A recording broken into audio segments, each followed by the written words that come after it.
quorum call? We are in a Yes, I would ask, Madam President, to vitiate the quorum call. without objection. Thank you today, Madam President, and thank you for the recognition. Today, New Mexico and the nation face a pandemic the likes of which we have not seen in over 100 years. And today, the Senate must act to pass the largest relief package for the American people in our history. First, I'd like to extend my thoughts and prayers to everyone who is personally affected by this coronavirus pandemic. I thank the healthcare workers who are working long hours and risking their own health to save lives. They are performing a national service. The numbers of infected individuals and the rapidly rising death toll are staggering. If we do not follow public health experts' advice, the totals could be truly horrifying. In New Mexico, we have over 100 diagnosed cases, and today the first death in our state was reported. A senior citizen from Eddy County in southeastern part of our state passed away on Sunday. All New Mexicans are facing new challenges, a threat to our health, a threat to our economy. My top priority is easing this hardship and making sure New Mexicans have what they need to stay healthy and to stay economically afloat. With that in mind, I'm rising today to tell New Mexicans relief is on the way. Relief to American workers who have been put out of work, and to small businesses that are making impossible decisions because of the coronavirus pandemic. Relief to our hospitals and frontline healthcare workers facing an overwhelmed healthcare system in the coming weeks and months. And relief to states and local governments that are doing their best to take care of their residents and maintain essential services. State and local governments are desperately in need of assistance. Only the federal government can provide. And tribal governments to whom we owe trust and treaty obligations to provide health care, education, and community assistance, particularly in times of need. After days of furious negotiations, I'm pleased and relieved that Democrats and Republicans were able to reach agreement on what will be the largest federal relief effort in our history. The times demand a response of this magnitude. The stay-at-home orders, which make no mistake are necessary to stop the virus, threaten the livelihoods of millions of working families that live paycheck to paycheck. Millions of small businesses are in dire need of help. They power our economy, but simply can't survive during the kind of economic downturn we now face. The federal government has the power to make sure that people can take the public health measures that are necessary while also staying afloat financially. We here in the Senate need to make absolutely sure that everyone, not just those at the top, that everyone is taken care of and can weather this crisis. I'm strongly supportive of the small business relief in this bill, which includes loans of up to $10 million that can be forgiven and turned into grants if employees are kept on the payroll. This relief will go through the Small Business Administration and be available to any business or nonprofit under 500 employees. With Democrats at the negotiating table, we worked toward that goal. And as a result, American workers will receive 4 months more of unemployment insurance instead of just 3. Because so many Americans are now out of work, we need an expanded unemployment insurance plan. This plan extends unemployment to the self-employed for the first time. It increases the maximum benefit by $600 per week. Many workers will receive their full pay under this expansion. Just to give an idea of the magnitude of this problem in my home state of New Mexico, during the week of March the 9th, we had fewer than 800 claims for unemployment. This last week we had 11,000, and now we are receiving 7,000 every day. Also, because Democrats stood firm, our healthcare system will see an infusion of $55 billion more into the Marshall Plan for healthcare. The total public health care investment in this bill is now $150 billion. We will establish a $150 billion relief fund for state, local, and tribal governments to help cover costs of fighting this virus. New Mexico is eligible for up to $1.25 billion from this fund, and we will bring accountability and transparency to the relief for industry and large corporations. This relief bill puts in transparency and independent oversight, and also makes sure that elected politicians, including the president, are not the beneficiaries of this fund. We face a national crisis of monumental proportions, and I'm heartened that Republicans and Democrats in this body joined together over the last several days to face this crisis together as a nation. This is what we do as Americans. And I have hope that as we continue to face down this crisis in the coming weeks and months, we will continue to do so in a united fashion. As Vice Chair of the Senate Indian Affairs Committee, I've been particularly focused on making sure that Indian country is not left out, and ensuring that tribes who are on the front lines of this public health and economic crisis have the resources they need and deserve. Together with my Democratic colleagues, I fought for and secured an $8 billion set-aside for tribal governments and their enterprises. This tribal relief fund will provide the 574 federally recognized Indian tribes with flexible resources they need during the COVID-19 response. And I'm glad we found bipartisan agreement on this. We also secured over $2 billion in emergency funding for tribal needs, and this includes over $1 billion for the Indian Health Service that will be used for everything from expanding medical services to purchasing equipment, to promoting public health education, to expanding telehealth services and increasing disease surveillance. And over $700 million that will go to the Bureau of Indian Affairs, the Bureau of Indian Education, and the HUD, Office of Native American Programs. These funds will assist tribal governments as they make their way through this crisis and support their members. Support BIE schools and tribal colleges and universities so that students continue with their education, and provide housing for those most in need who are impacted by this terrible virus. These are key victories, but we're not done. We must uphold our trust and treaty responsibilities to all American Indians and Alaska Natives. And so Congress must do more to respond to the unique COVID-19 related public health and economic crises in Indian country.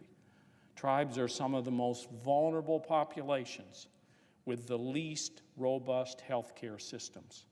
We have a very scary outbreak on the Navajo Nation, and I'm sure that we need to weigh in and help there. For our next response package, and believe me, we're going to have to monitor this closely, and we're in all likelihood going to be back here again. We must make sure Indian country has equal access to federal coronavirus resources. Senator Heinrich and I fought hard for New Mexico priorities. We are working hard on issues that have to do with our national labs, one of our very, very top employers, in fact, probably the biggest. New Mexico's creative economy can't be left behind. Sitting as the lead Democrat on the Appropriations Subcommittee that funds the national endowments, I pushed for an additional $75 million for both the National Endowment for the Arts and the National Endowment for the Humanities. These funds will support local artists and arts programs through this tough economic time when arts and cultural venues are shuttered and artists and all others are out of work. There is no doubt that these are exceedingly difficult times, but together we can get through this. I would like to remind everyone to follow the public health measures recommended by the experts. Staying at home is the best thing we can do to slow the spread of this virus and ensure our healthcare systems are not overrun. These measures are a firebreak that cuts off the fuel for this virus and prevents a catastrophe that overruns our hospitals. Social distance, wash your hands for 20 seconds. We all have an important part to play in containing COVID-19 and keeping ourselves and our neighbors and our communities safe. The state of New Mexico is under a stay-at-home order. I commend Governor Lujan Grisham for the quick and decisive action that she has taken, and she is focusing in on this like a laser beam. I know these measures are difficult and a hardship for many, but we will only be able to revive our economy once this public health crisis is abated. If we just let the virus run its course, we could lose over 1 million people. Some estimates are 2 million, 1 to 2 million. That would be totally unacceptable and devastating. And because of the frontline healthcare workers, the doctors, the nurses, and the technicians, and all those who support that work, hospital janitors, cafeteria workers, and so many others, this public health crisis will see an end. Thank you to everyone who is risking their own safety to help others, and thanks to all the Senate staff that is here on the floor and the people that work here. In the days and weeks and months ahead, we must continue to closely monitor all aspects of the impact of coronavirus on our nation's health and economy, and continue to decisively and aggressively respond to the needs of the American people. I am confident that, working together as one nation and one people, we will meet and beat this crisis and come out on the other end stronger. To conclude, we must pass this bill without delay. This is a good compromise, and we must act now. Madam President, I note the absence of a quorum. Clerk will call the roll. Mr. Alexander.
Madam President. Senator from Vermont, Madam President, I ask consent to call the quorum be dispensed with. without objection. Madam President, senators have been working very hard to respond to the crisis that's facing our whole nation. Each one of us has certain things in our states that might be unique, but we also are here for all of America. And all of America is suffering. I know my staff in Vermont, my staff down here, the appropriations staff have been working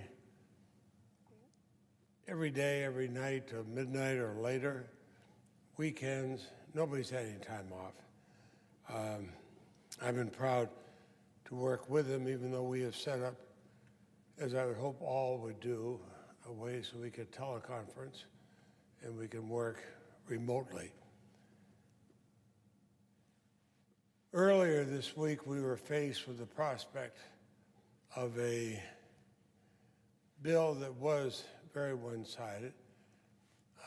Republicans and Democrats had not done what we do best, sitting down and putting it together. We were given almost a take it or leave it bill. And I applaud Senator Schumer, who said, come back together. Let's not pass that bill, which leaves out so much of America, so much of the people that we represent. Let us come together, both Republicans and Democrats, and find a better bill. Now, late last night, actually, it's close to this morning, agreement was reached in principle on such a bill.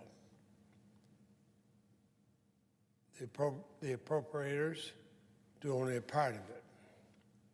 But Senator Shelby and I tried to work together to have something where all the Appropriations Committee, or the vast majority of the Appropriations Committee, Republicans and Democrats would agree, and we did that.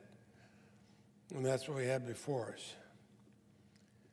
I'm sorry that there seems to be some slow up now. I think that senators and senators again of both parties have worked so hard to put together something we can all agree on. We have something we should be able to agree on. We should be able to vote.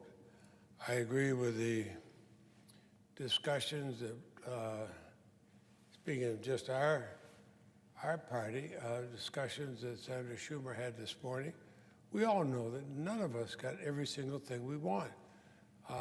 As just as I'm sure my Republican friends have not got every single thing they want. And is any bill perfect, especially something of this unprecedented magnitude? Of course not. But we're at a point where reality has to overcome rhetoric. We have to stand up and be the conscience of the nation as we have been in the past and can be today. It is time for senators to come together and vote. I know on our side, Senator Schumer, under his leadership, and the others were ready to do that. It's interesting. I don't think people realize that even in our caucus, we go across the political spectrum. We all had different things we wanted. I'm the dean of the Senate. I'm the most senior member here. I have things that I want. I'm not going to get everything I want. Neither is the presiding officer. Neither is anybody here. But America would get a lot more than it has now. A lot more than it has now. Let's do this for America. Let's pass this bill. Let's bring it up. Let's vote on it. Let's stop saying, oh, but yes, you have 98, 99% of what I want, but I've got this other little piece, or I've got this other little piece. No. As Americans, we should say, it's reality time, not rhetoric time. Reality trumps rhetoric any day. Let's go ahead and vote. I commend those senators in the Republican Party and those senators in the Democratic Party who have worked so closely with each other. I know we have in appropriations, but in so many other parts we have. And it's time to say, okay, let's vote. With that, Mr. President, I will suggest the absence of a quorum. Clerk will call the roll. Mr. Alexander.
Celebrities that we count on most. They're the ones who are going to get us through this.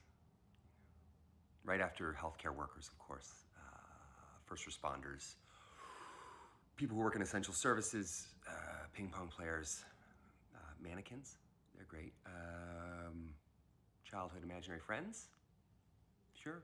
Like 400 other types of people. Look, stay at home, practice social distancing, wash your hands. We are gonna get through this thing. We're gonna get through this thing together. And I'd like to nominate these three great Canadians to spread the word. Mr. Stephen Page, Constable Terry Reynolds of the Royal Canadian Mounted Police, and Mr. Seth Rogen of the Point Grey Rogans. Well, thank you, Prime Minister Trudeau. We need to work together to flatten the curve and fight off COVID-19. I think in times of crisis, I think we all know that it's the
is surprisingly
I have no idea when the vote will take place. Just waiting. I looked for a schedule. There's no schedule I could find detailing the hour that the Senate would vote. So I'm just left to assume that it's going to be just a series of speeches. I already saw like a few people went by, a lot of names like Marco Rubio. I'm not sure when the actual vote will take place. Soon though, obviously. It's about, oh yeah, it's almost 6 o'clock on the East Coast, so we'll see. Should be soon.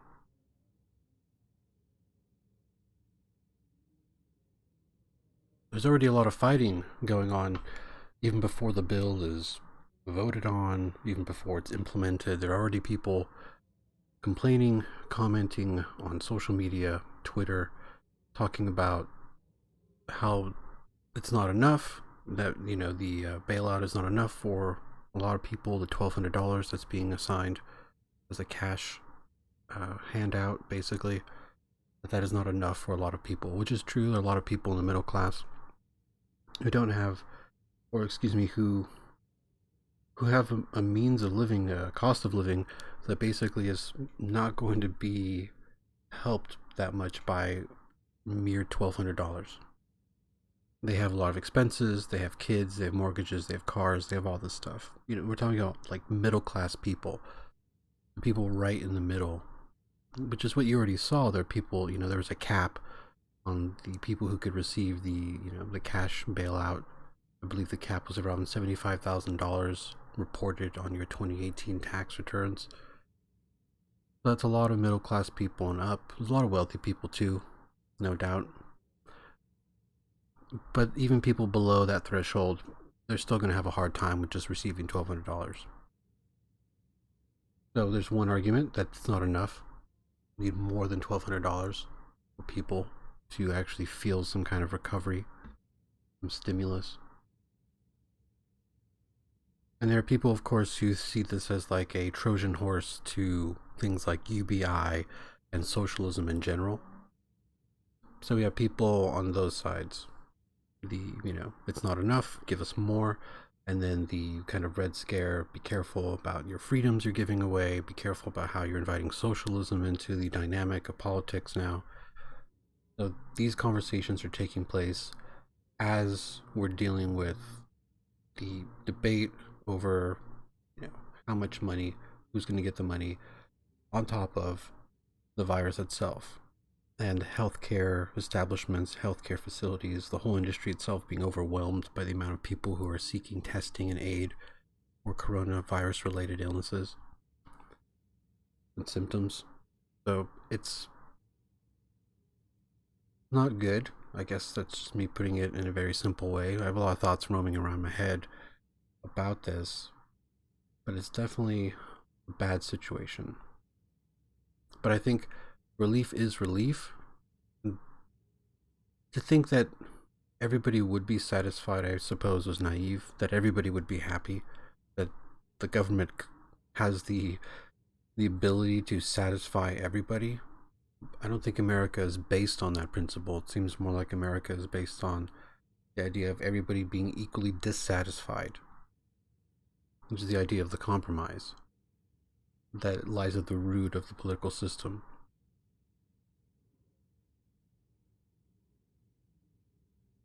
I'm gonna stop talking for a bit and let this roll. If there's anybody out there in chat, feel free to say something in anything in the chat. If you have a comment, a question, if you want to chime in. I don't have the ability to bring in callers yet, so I can't actually engage in that. But I'm definitely open to people coming in and expressing themselves. This is an open platform. It's just open here. I'm gonna let this roll. Feel free.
the budget and the trade-offs there. There are a few who put those pieces together. The general idea that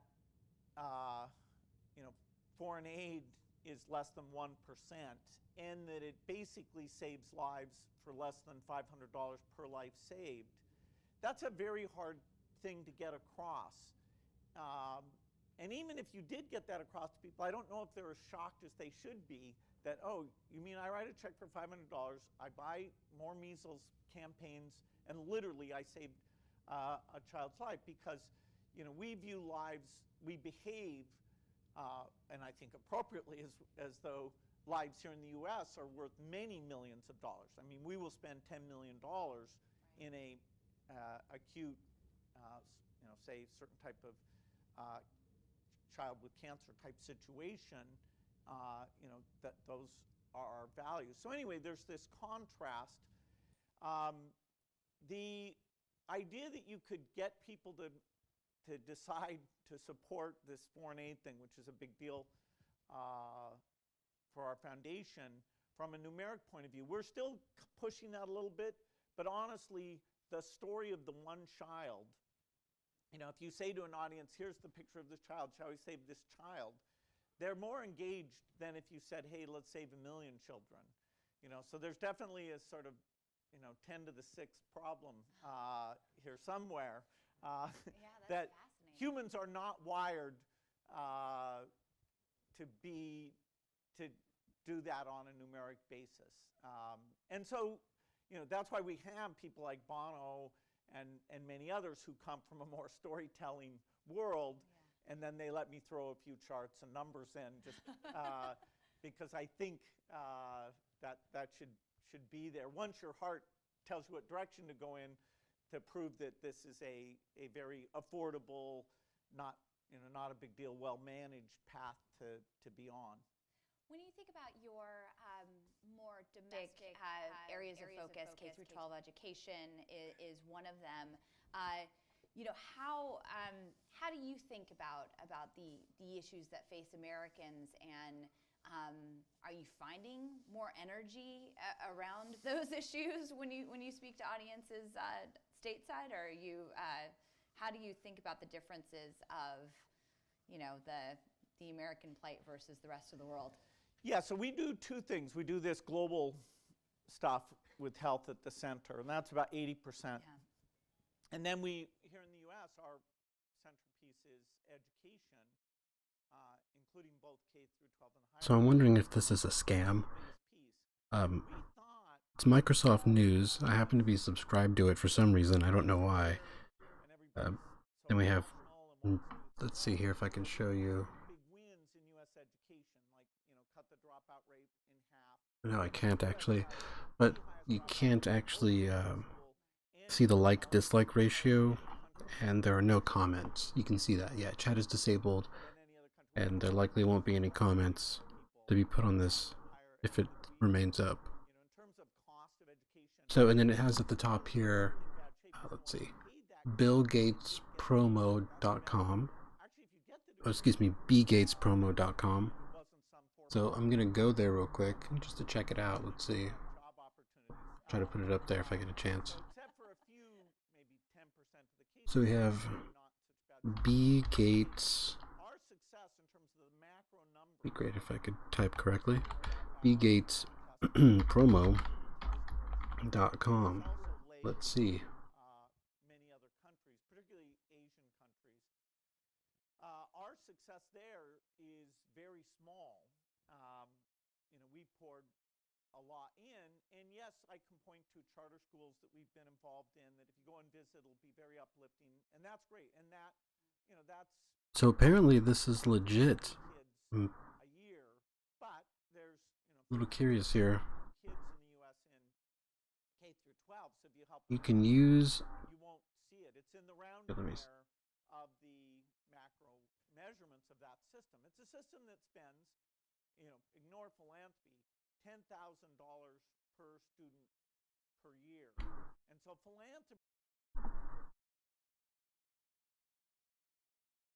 So here's the website.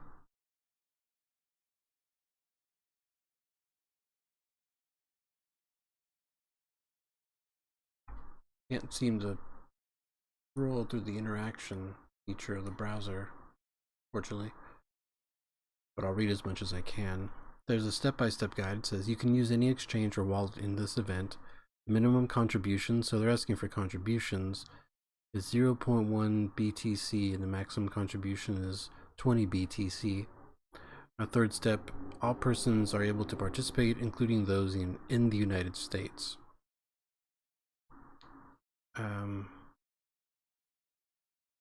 Still quite strange, because I just see a simple Microsoft logo here, Bill Gates face, but this doesn't seem to really have any other markings of belonging to Microsoft.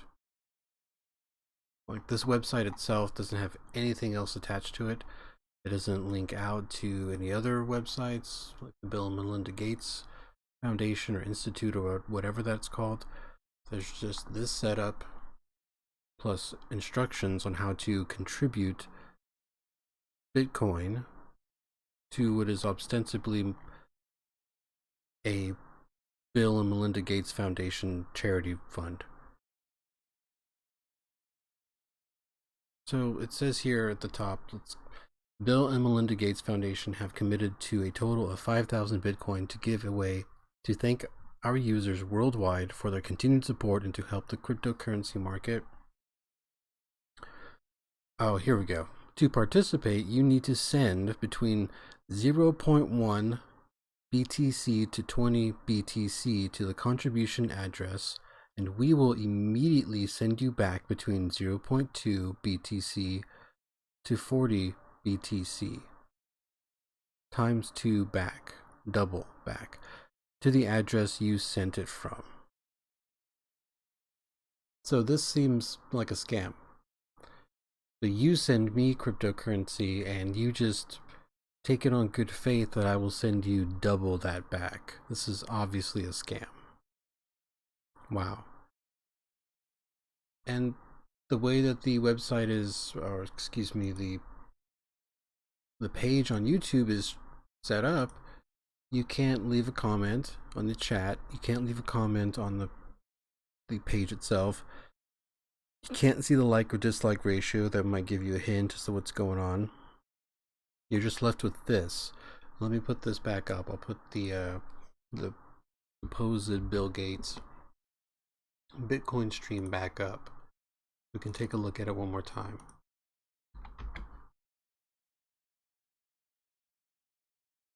When I look at the books from this past year, I see. So let me turn up the volume. Definitely perspective building, poverty, energy, and I also see that in the areas of focus for you.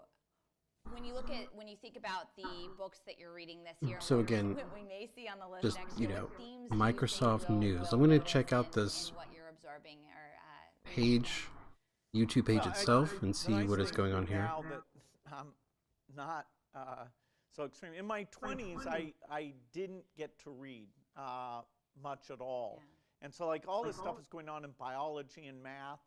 I just didn't get to read it. Then when I did get into my 30s, those vacations were a time to go back because when I was a student, you know, you could study all sorts of things.